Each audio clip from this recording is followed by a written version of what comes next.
If hypnotherapy isn't stage hypnosis and it isn't magic, then how does it actually work? Well, let's strip it back. With me, hypnotherapy works in 3 clear steps, and underneath those steps is a simple psychological mechanism. Step 1, the therapeutic discussion. Before we ever close your eyes, we talk. Not small talk, not surface level advice, reflective questioning, curiosity, exploring your challenges without judgment. We pull on all the threads, we notice the patterns, and we open up what I call portals of inner standing, because most people don't need more information, they need deeper understanding. Why does the anxiety show up at 11 a.m? Why that relationship is still triggering me? Why that same coping strategy every evening at the same time?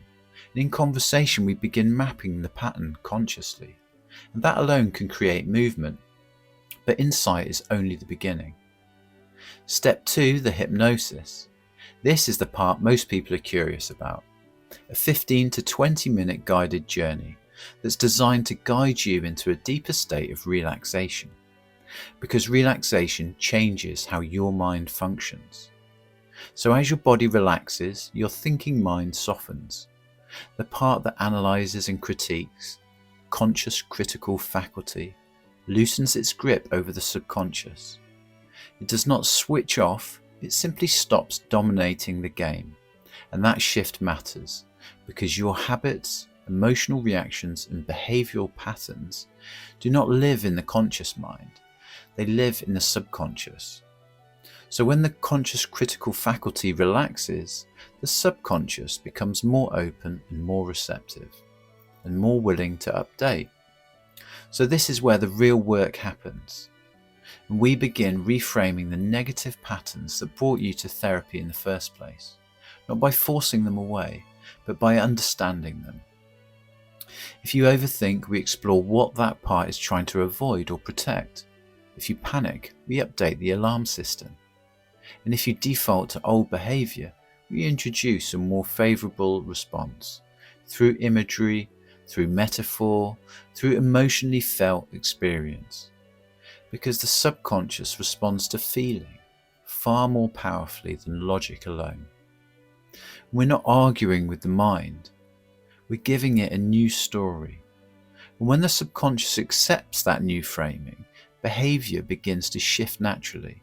That is the purpose of the hypnosis.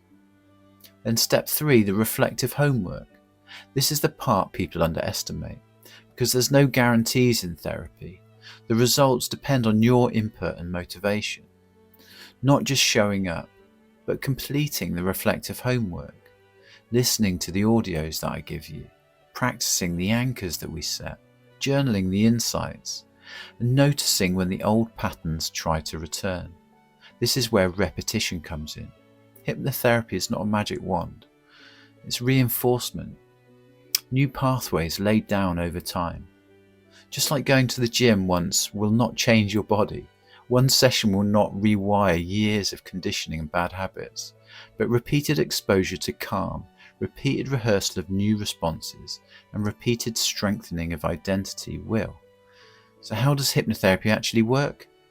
Not because I put someone under, but because together we explore the pattern, we calm the body, access the subconscious, install a new response, and reinforce that new response consistently.